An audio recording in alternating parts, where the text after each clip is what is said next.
Comment je vais trouver une idée de business? Tout n'est pas encore fait. Il y a encore des opportunités. C'est à toi de les voir. Vous partagez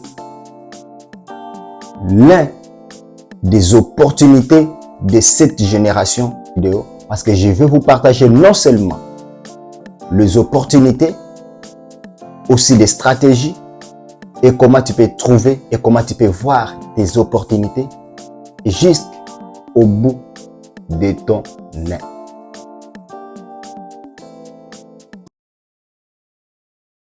On est nombreux de jeunes en se demandant, on se demande toujours la même question. Comment je vais trouver une idée de business? Qu'est-ce que je dois faire? Quand je regarde autour de moi, on dirait que tout était déjà fait.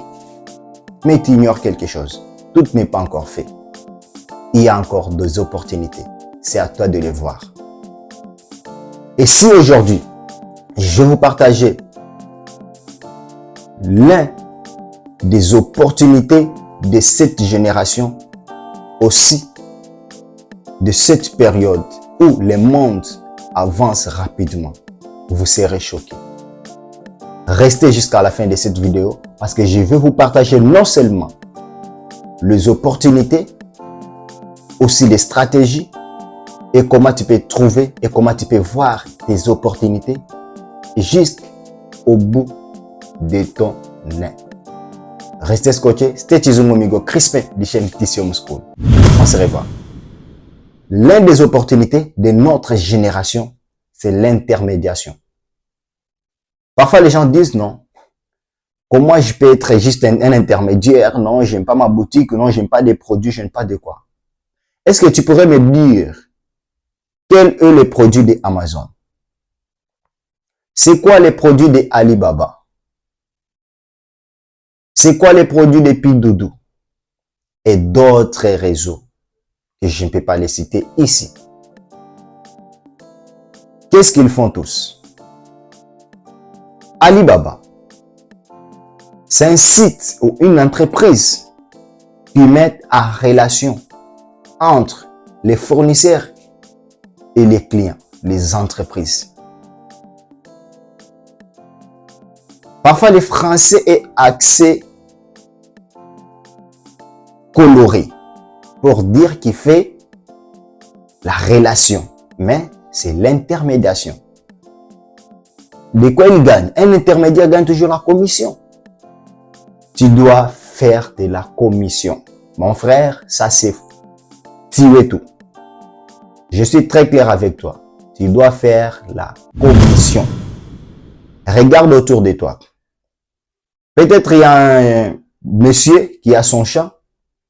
Il cultive, mais il ne sait pas comment écouler ses produits. Mais toi, qui reste à la maison, tu peux connaître quelqu'un qui a besoin de ces produits-là. Mais la paresse nous conditionne de rester dans la pauvreté et dans la misère. Avoir cette courage de prendre du produit ici, aller revendre là-bas. On est de paresseux jusqu'au point où on se cherche des arguments. Non, ça c'est pas de mon niveau. Ça, moi, je ne peux pas te faire de telles activités. Ce qui n'est pas de ton niveau. Mais c'est ce qui te fera gagner de l'argent. Ce n'est pas de ton niveau. Ok. C'est bon comme toi, tu es plus riche qu'Amazon, de Jeff Bezos. Tu es plus riche qu'Alibaba, de Jack Ma et d'autres personnes. Tu prends les produits de ces messieurs. Mais l'erreur qu'ils font, les jeunes de nos jours, ceux qui sont paresseux, au lieu de prendre ces produits, aller revendre, tu peux dire au monsieur, non, tu peux prendre ça, aller vendre là-bas. Mais toi, tu sais le prix que le monsieur taxe. Et tu sais, de l'autre côté, ce qu'ils font. Il y a une marge là-dessus. Pourquoi laisser cette opportunité? Travailler beaucoup plus à regarder. Tu peux jouer l'intermédiation de quel business à quel business. De quelle entreprise à quel client. De quel client à quelle entreprise. De quel niveau social ou statut social à quel statut social. C'est ça le business du moment. Que personne ne vous ment. C'est ça, les business du moment. Même ceux qui font du business en ligne, où sont leurs stocks?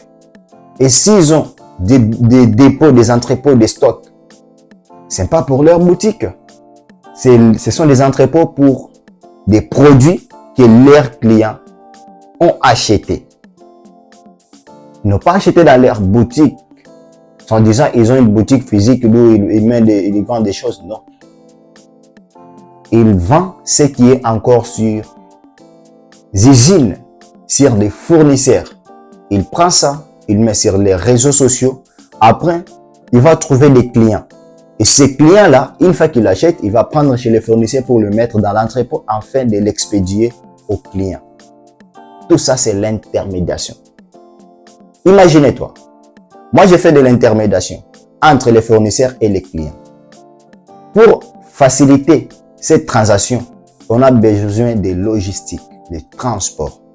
Alors toi, tu peux faire l'intermédiation du transport. Tu n'as pas de camion, c'est ça la question. Non, moi j'ai pas de camions, comment je vais trouver des camions? C'est simple. Tu peux connaître quelqu'un qui a des camions et mettre en relation avec nous. Tu dis, monsieur, il y a telle personne qui fait telle activité. Et toi qui fais ça, du transport, je vous mets en relation. Tu vois? Pour ça, je dis, ok, monsieur, il y a ton camion aussi. Tu es combien par course? Tel.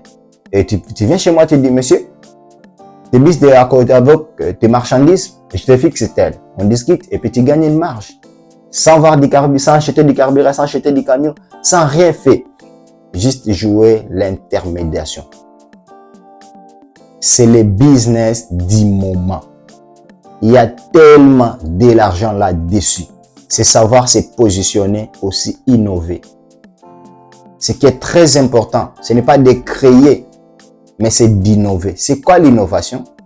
C'est d'apporter quelque chose sur ce que les autres font. Les autres font du business en ligne. Ok, comment moi je vais le faire de ma manière pour me démarquer? Les autres font de l'intermédiation. Comment moi je vais le faire de ma manière pour me démarquer? C'est ça qui est très important. Arrête de vous prendre la tête. Qu'est-ce que je dois créer? Tu n'as rien à créer. Tu as juste à regarder ce qui marche et savoir comment toi aussi tu peux apporter ton touche. Nous tous, nous sommes différents. Tu as quelque chose à faire et tu as quelque chose à démontrer au monde. N'oubliez pas, pour réaliser tout ça, c'est bon de vous motiver et vous pensez que c'est facile. Première chose, il faut avoir la discipline. Parce que c'est la discipline qui détermine la réussite. Deuxième chose, il faut avoir assez de courage.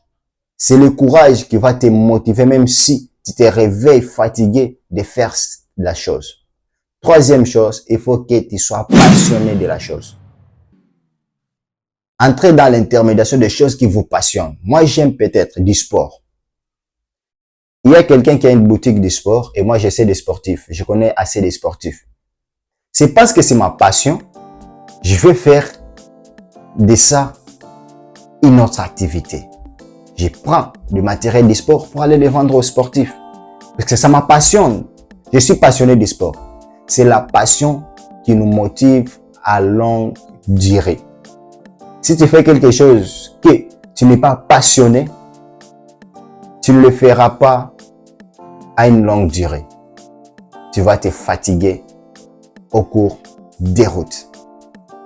Écoutez tous ces conseils que je vous donne, les jeunes de ma génération surtout, pour qu'on puisse créer nous aussi une histoire, notre histoire. Et ça ne sera pas toujours ce qu'on a, c'est parce qu'on l'a hérité. Nous devons créer aussi ce que les autres diront et ce que les autres hériteront pour nous et de nous. Restez sur cette chaîne. Ça vous a motivé, quelque chose pour nous encourager, de vous aller vous abonner, mettre un pouce bleu pour dire j'aime et commenter. Partagez le contenu pour aider assez de jeunes de se démarquer et de retrouver leur voie et leur destin. C'était Chizungu Migo Crispin pour vous inspirer. On se revoit à la prochaine vidéo.